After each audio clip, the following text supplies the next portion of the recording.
یہ وقت کی قدر ہے، مگر ہم ہیں کہ راتوں رات موبائل ہمارے ہاتھوں سے نہیں جاتا، بیٹا ادھر دیکھ رہا ہے، باپ ادھر دیکھ رہا ہے، ماں ادھر دیکھ رہی ہے، بیٹی ادھر دیکھ رہی ہے، دن کا سورج کب نکلا اور فجر کی نماز کب ختم ہوئی یہ معلوم نہیں۔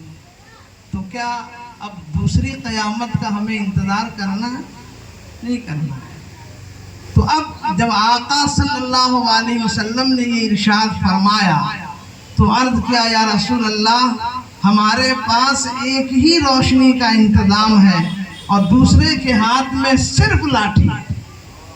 تو نبی ناظر رحمت صلی اللہ علیہ وسلم نے اس لاٹھی پہ اپنا دست کرم ڈالا اور جیسے ہی دست کرم ڈالا اب اس سے روشنی پھوٹنے لگی۔ غم مت کرو، اب تم اس اجالے میں جاؤ، یہ صحابی اس اجالے میں جائیں۔ تو دیکھا وقت کی قدر اسلام بتاتا ہے، وقت کی حیثیت کیا ہے یہ اسلام بتا رہا ہے، وقت کی بلندی اور اس کی عظمت کیا ہے یہ نبی کی سیرت میں اس کا پیغام پوشیدہ ہے۔ کاش کہ ہم انہی روشنیوں میں اپنی زندگی کو گزارتے۔ بہرحال وقت کی بڑی قلت ہے، بس چند لمحوں میں میری گفتگو ختم ہوگی، اس لیے کہ نہ یہ جلسہ ہے نہ یہ کانفرنس ہے، مقصد برکتیں حاصل کرنی ہے اور ہو رہی ہیں برکتیں۔ تو نکاح یہ نبی کی سنت ہے، آقا کی سنت تو سب ہے، کھانا کھانا یہ مصطفیٰ کی سنت ہے، پانی پینا یہ مصطفیٰ کی سنت ہے، داہنے ہاتھ سے پانی پیو، داہنے ہاتھ سے کھانا کھاؤ، داہنے کروٹ لیٹو، سونے سے پہلے وضو کرو، یہ ساری سنتیں نبی کی ہیں۔ مگر کسی سنت کے ساتھ سرکار نے خاص نہیں فرمایا، صرف کہا یہ نبی کی سنت ہے۔ مگر جب نکاح کی بات آئی تو آقا فرماتے ہیں النکاح من سنت، نکاح میری سنت ہے، نکاح میرا طریقہ ہے۔ تو جب یہ نبی کی سنت ہے تو اس میں جتنے بھی پروگرامز ہیں اور تقریبات کے جتنے مراحل ہیں ہر مرحلے میں نبی کا کردار سامنے ہونا چاہیے۔ آپ کو معلوم ہے کہ سب سے پہلا نکاح کہاں ہوا؟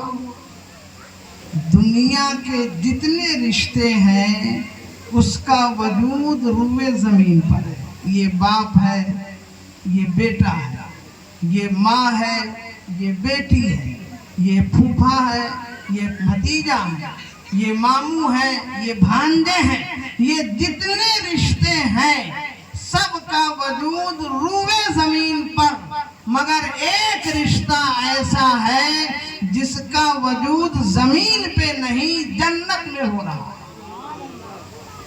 اور وہ رشتہ شوہر اور بیوی کا رشتہ ہے۔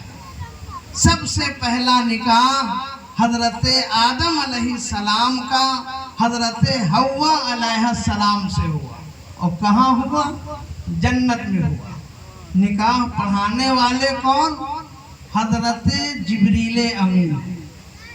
اور آج جو ہم مہر کی رقم رکھتے ہیں نا کہ 1,25,000 15,000 وغیرہ، اب آپ دیکھیے کہ سب سے پہلا نکاح ہو رہا ہے اور سب سے پہلے نبی عالم وجود میں آنے کے اعتبار سے حضرت آدم ہیں، لیکن جب نکاح ہوا تو مہر مقرر ہوئی کہ مہر کیا ہو؟ تو مہر میں رقم مقرر نہیں ہوئی۔ رب فرماتا ہے آدم تمہاری مہر یہ ہے کہ میرے نبی آخر الزماں پہ 10 مرتبہ درود بھیج دے۔ امام الانبیاء پہ درود بھیجنا، رسول گرامی وقار صلی اللہ علیہ وسلم پر حضرت آدم علیہ السلام نے 10 مرتبہ درود بھیجا، پھر ان کے مہر کی رقم ادا ہو۔ تو آپ دیکھیں کہ پہلا نکاح جنت میں ہوا، تو پہلا شوہر دنیا جنت میں حضرت آدم ہے اور پہلی دلہن حضرت حوا ہے نا۔ تو